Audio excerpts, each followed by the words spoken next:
40년 만의 기록입니다. 40년 전이면 태어나지 않은 분들도 있을 것이고 이제는 만날 수 없는 부모님들과 좋은 시기를 보낸 분들도 있을 것입니다. 10년이면 강산도 변한다는데 40년은 그 강산이 무려 4번이나 바뀔 수 있는 기간입니다.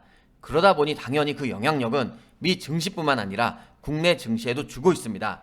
하지만 여러분들은 100년 만의 팬데믹도 경험하신 분들입니다. 40년 만의 어려움도 이겨낼 수 있습니다. 김석사가 돕겠습니다. 오늘도 시장의 어려움을 이겨낼 수 있는 종목들로 준비했습니다. 안녕하세요. 반갑습니다. 주식성공TV의 김석사입니다. 전일 미국의 3대 지수가 모두 하락했습니다. 여러분도 잘 아시다시피 CPI 수치 때문입니다. 미국 소비자 물가가 역대급으로 상승했습니다. 1년 전과 비교해서 7.5% 상승하며 40년 만에 최대폭으로 치솟았습니다. 1980년대 초인플레이션 현실이 다가오고 있는 것입니다. 연방준비제도 FED는 3월 기준금리를 0.5%포인트 인상할 수 있다는 전망도 나오고 있습니다. 기준금리 인상은 이미 기정사실화하고 있는데 0.25%포인트가 아니라 0.5%포인트를 올리는 빅스텝 가능성도 커지고 있는 기류입니다. 그 결과 여러분이 보시는 것처럼 미국 뉴욕 증시도 약세를 보이게 된 것입니다. 국내 증시 코스피 코스닥 증시도 그 영향을 받았습니다. 주식성공TV를 구독하고 영상을 열심히 보신 분들은 기억하실 것입니다. 코로나 바이러스의 팬데믹 이후인 엔데믹 변화에 맞춰 리오프닝주를 주시하자고 했습니다. 그 중에서도 패션 산업의 변화가 생긴다고 말씀을 드렸고 그래서 그 기회를 잡아야 한다고 알려드렸던 종목이 바로 JS 코퍼레이션이었습니다. 이렇게 주식성공TV 구독과 좋아요 눌러두시면 하락장에서도 좋은 흐름을 보여주는 종목들을 챙겨가실 수가 있습니다. 오늘 영상에 댓글로 여러분들의 관심 분야, 테마를 적어주신다면 제가 주말을 통해서 좀 더 자세히 살펴보겠습니다. 또한 지금 바로 구독과 좋아요를 눌러두시고 오늘 알려드리는 종목들도 모두 챙겨가시길 바랍니다. 여러분도 잘 아시는 것처럼 오늘 영상은 다음 주 관심 종목을 정리하는 시간입니다. 미리 한 주를 앞서서 준비한다면 여러분들의 주식 성공 역시 한 발 빠르게 달성할 수 있을 것입니다.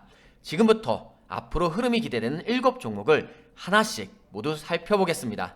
러시아가 벨라루스에서 대규모 합동 군사 훈련에 돌입했습니다. 또한 미국은 우크라이나에 미국산 최신 무기들을 속속 보내고 있습니다. 그러다 보니까 유럽은 올해 1월에 액화 천연가스 즉 LNG 수입을 지난해 같은 기간보다 4배가량 대폭 늘렸습니다. 천연가스뿐만이 아닙니다. 만약에 정말 러시아가 우크라이나를 침공하게 된다면 국제 유가는 배럴당 약 120달러에 도달할 수 있을 것이라는 전망도 넘치고 있습니다. 러시아의 다음 행보를 둘러싼 불확실성이 전 세계 시장에 큰 혼란을 불러올 수도 있는 것입니다. 그렇기 때문에 지금부터 관심 종목들을 잘 정리해 두셔야 할 것 같습니다. 그래서 관련주를 살펴보면 첫 번째로는 GSE를 볼 수 있겠습니다. GSE는 도시가스 공급 사업을 주력으로 영위하고 있습니다. 진주시, 사천시, 함양군 등 경상남도 절반에 가까운 지역에 공급하고 있는 기업입니다. 차트를 보면 작년 11월 말과 12월 초에 저점을 찍은 이후로 잠시 행보를 했었습니다. 행보를 하다가 우크라이나 사태 갈등이 주목을 받으면서 거래량이 들어오고 급등했습니다. 현재 보시는 것처럼 약 3,000원대의 지지 라인을 딛고 있으면서 계속 행보를 하고 있는데 이 상황에서 다시 한번 러시아나 미국의 행동이 개시가 된다면 앞선 거래량처럼 많이 거래량이 들어오고 급등 나오며 계속해서 상승 흐름으로 갈 수가 있겠습니다. 다만 현재 매물대가 단기 저항 라인으로 작용을 할 수 있고 강력한 저항 라인인 3,800원대가 머지 않았다는 것은 주의가 필요할 수 있겠습니다. 다음 종목은 한국석유입니다. 한국석유는 국내에서 블랙 아스팔트 시장의 약 70%를 점유하고 있습니다. 그 외에도 합성 수지 사업과 석유화학 상품 판매도 영위하고 있습니다. 차트를 보면 한국석유도 앞서 살펴본 GSE와 마찬가지로 11월 말과 12월 초에 저점을 찍고 다소 행보하는 모습이 나타났었습니다. 그런데 지금 보시는 것처럼 예멘이 드론으로 테러를 그 이후로 국제유가 상승에 힘입어 계속해서 좋은 상승 흐름을 유지하고 있습니다. 현재 보시는 것처럼 저점을 높여가고 있는 가운데 아직 우크라이나 사태에 대한 이슈가 살아있기 때문에 앞으로도 이 상승 흐름은 다소간 유지될 수가 있겠습니다. 다만 거래량이 지금 다소 부족한 점과 정고점이 멀지 않았다는 점에서 수익 실현 차원에서 다시 한번 이 부분에서 방향을 틀 수 있다는 점은 주의가 필요하겠습니다. 지정학적 위기는 에너지 분야에만 국한되는 것은 아닙니다. 주요 원자재 가격에도 영향을 미치고 있습니다. 우크라이나 사태로 인해서 알루미늄 값이 굉장히 들썩이고 있습니다. 미국, 중국 갈등, 탄소 중립도 이미 영향을 주고 있었는데 여기에 우크라이나 사태까지 겹치게 된 것입니다. 그래서 알루미늄 가격이 2008년 이후로 최고치를 기록하고 있습니다. 러시아는 중국에 이어서 세계 2위의 알루미늄 생산국입니다. 그런데 만약 미국이 기업 제재 대상으로 러시아의 대형 알루미늄 기업을 포함시킨다면 공급 차질이 생길 수밖에 없고, 이 공급 차질에 대한 우려 때문에 가격 상승을 부채질하고 있습니다. 러시아는 현재 전 세계 알루미늄 생산의 약 13%를 차지하고 있습니다. 그래서 살펴볼 이번 종목은 사마알미늄입니다. 사마알미늄은 알미늄 압엽 제품과 가공 제품을 생산, 판매하는 기업입니다. 차트를 보면 작년 11월 중반경 2차 전지와 관련된 수요 폭증에 대한 이슈로 거래량이 들어오고 좋은 상승 흐름이 나타났습니다. 최고 38,700원까지 찍은 이후로 다시 한번 하락을 했는데 이후에는 계속해서 지루하게 횡보하는 모습이 나타났습니다. 현재 여러분이 차트로 보시는 것처럼 작년 12월 이후로 25,000원을 지지 라인으로, 그리고 약 3만원대를 저항 라인으로 계속해서 횡보를 하고 있습니다. 현재 전고점 부근에 거의 다다랐고 매물대가 저항 라인으로 작용을 할 수 있겠지만, 방금 설명드린 이슈와 같이 알루미늄 가격이 폭등하고 있고 우크라이나 사태가 점점 갈등으로 치솟게 된다면 지금의 강력한 저항 라인을 다시 한번 뚫고 올라설 수 있을 것 같습니다. 하지만 단기 저항 라인으로 작용할 수 있기 때문에 추세를 보고 접근하시는 게 안정적인 투자 방법이 될 수 있겠습니다. 여러분들은 어떤 대통령 후보자를 지지하고 계신가요? 여야 대선 후보들이 두 번째 TV 토론을 위해서 11일 날 모입니다. 첫 사자 토론 후에 약 8일 만에 열리는 토론회입니다.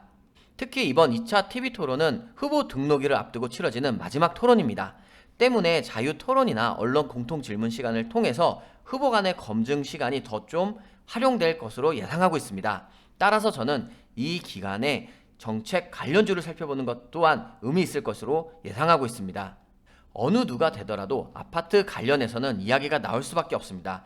그래서 저는 아세아 시멘트를 여러분들에게 알려드리겠습니다. 아세아 시멘트는 시멘트의 제조, 판매 등을 주로 영위하고 있습니다. 시멘트 제조에 필수적인 석회석을 앞으로 140여 년 동안 채광할 수 있는 석회석 광산을 보유하고 있습니다. 여기에 작년 실적도 굉장히 좋았습니다. 작년 영업이익은 전년 대비 약 70% 정도 상승했습니다. 아세아 시멘트 지금부터 한번 살펴보겠습니다. 작년 11월 말 이후에도 저점을 계속해서 높여가며 상승 흐름을 유지하고 있는 것 보이실 겁니다. 2월달 들어서는 보시는 것처럼 거래량도 좀 부족하고 쉬어가고 있는 흐름에 매물대가 소화를 하고 있습니다. 하지만 관점을 달리해서 보자면 이렇게 지지 라인을 잘 받치고 있는 가운데 이슈가 들어오기만 한다면 앞선 거래량과 함께 급등 나오는 것처럼 다시 한번 좋은 상승 흐름으로 올라설 수 있겠습니다. 따라서 앞으로의 흐름을 한번 주의해서 보시면 좋을 종목이 되겠습니다. 다음 종목은 글로벌 이슈에도 영향을 받고 있는 원전 관련주입니다. 바로 두산중공업입니다. 두산중공업은 원전 관련주인 것 많은 분들 잘 아실 겁니다. 또한 최근에는 사우디아라비아와 1조 원 규모의 건설 계약을 체결했습니다. 올해 공사에 착수해서 오는 2025년 1분기까지 완공을 한다는 목표 아래 건설을 계약 체결했습니다. 차트를 보면 올해 1월 들어서 계속해서 하락세가 유지되었었습니다. 그런데 현재 바닥을 다지고 있는 것으로 생각할 수 있겠습니다. 지지라인으로 17,000원대를 형성하면서 그 이하로는 빠지지 않고 있습니다. 현재 거래량이 다소 부족하긴 하지만 차트를 길게 보면 이 부분에 닿았을 때부터 계속해서 다시 한번 상승세의 모습을 나타나곤 했었습니다. 따라서 다시 한번 이 부근 17,000원 부근에서 좋은 상승 흐름이 또 한번 나타날 수 있겠습니다. 다만 현재의 지지 라인을 깨고 내려가게 된다면 오래도록 기다릴 수 있기 때문에 다시 한번 흐름을 조금 더 살피고 진입하시는 게 좋을 수 있는 종목이 되겠습니다. 어쩌면 대통령 후보자들 토론에서 코로나와 관련된 발언도 있을 수 있을 것 같습니다. 이미 글로벌 시장, 유럽 국가들이나 미국 일부 지역에서는 방역 규제 완화 조치가 이어지고 있기 때문입니다. 그러다 보니 우리나라도 움직이고 있습니다. 정부는 현행 사회적 거리두기가 20일 전이라도 방역 조치를 완화할 수 있다고 밝혔습니다. 중대본 회의에서 용기 있는 결단을 내리겠다라고 말을 했는데, 여기서 용기 있는 결단이란 사회적 거리두기 조정을 누가 한 말이 아닌가라고 평가하고 있습니다. 그렇다면 당연히 여러분께서는 리오프닝주를 보셔야 할 것입니다. 이미 갖고 계신 분들도 있을 겁니다. 대표적인 종목들 중에서 제가 몇 가지만 추려서 알려드리겠습니다. 제주항공은 여러분도 잘 아시다시피 국내외 항공운송업, 항공기 취급업, 관광사업 등을 영위하고 있고 2021년 2분기에는 LCC 국내선 탑승객 시장 점유율 73%를 차지했습니다. 차트를 보면 계속해서 쉽지 않은 흐름이 나타났었습니다. 1월 달에는 최저 14,350원을 기록하기도 했었는데 1월 말 2월 초 이후로 계속해서 좋은 상승 흐름이 이어지고 있습니다. 다만 현재 국내 사정에서는 오미크론 확산자가 연속해서 5만 명이 넘고 있습니다. 따라서 정부가 소극적으로 움직일 시에는 다시 한번 이 고점에서 추세를 틀 수 있다는 점은 주의가 필요하겠습니다. 이번 종목은 하나투어입니다. 하나투어는 여행 서비스업을 주요 사업으로 영위하고 있습니다. 하나투어 역시 앞선 제주항공과 마찬가지로 1월 말에 최저 63,200원을 기록한 이후로 추세를 틀어주고 계속해서 좋은 상승 흐름이 나타났습니다. 다만 현재 제주항공과 다른 점은 정거점 부분에 다다랐다는 것이고 금요일에도 윗꼬리로 맞고 떨어졌습니다. 작년 12월 이후로 가장 강력한 저항 라인에 계속해서 맞고 있는 모습입니다. 정부가 용기 있는 결단을 내린다면 지금 이 부분을 뚫고 계속해서 좋은 상승 흐름이 나타날 수 있다는 점은 기억하셔야겠습니다. 시장 상황이 예측하기 어렵고 힘들수록 장전의 브리핑을 꼭 챙기셔야 합니다. 그 헤드라인에 맞는 세부적인 내용들도 설명드리고 있습니다.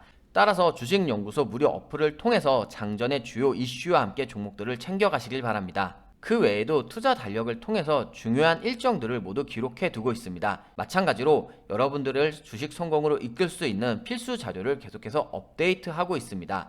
주린이뿐만 아니라 주식 중수, 주식 고수까지도 이용할 수 있는 내용들로 꽉꽉 채워서 준비를 하고 있으니 여러분께서 시간이 되실 때마다 특히 주말을 이용해서 많이들 한번 살펴보시길 바라겠습니다. 주식연구소 무료 어플은 지금 보시는 주식성공TV 영상 소개글에 제가 링크를 걸어두었습니다. 이 부분을 클릭하시면 쉽고 편하게 무료로 다운로드가 가능합니다. 다른 방법으로는 구글 플레이 스토어나 앱 스토어의 검색창을 활성화시키시고 주식연구소를 직접 치셔도 바로 앱을 찾을 수 있습니다. 지금 알려드리는 주식연구소는 모든 자료를 제가 무료로 안내해 드리고 있기 때문에 편하고 쉽게 다운로드 받으셔서 무료로 이 모든 정보들 이용해 보시길 바랍니다.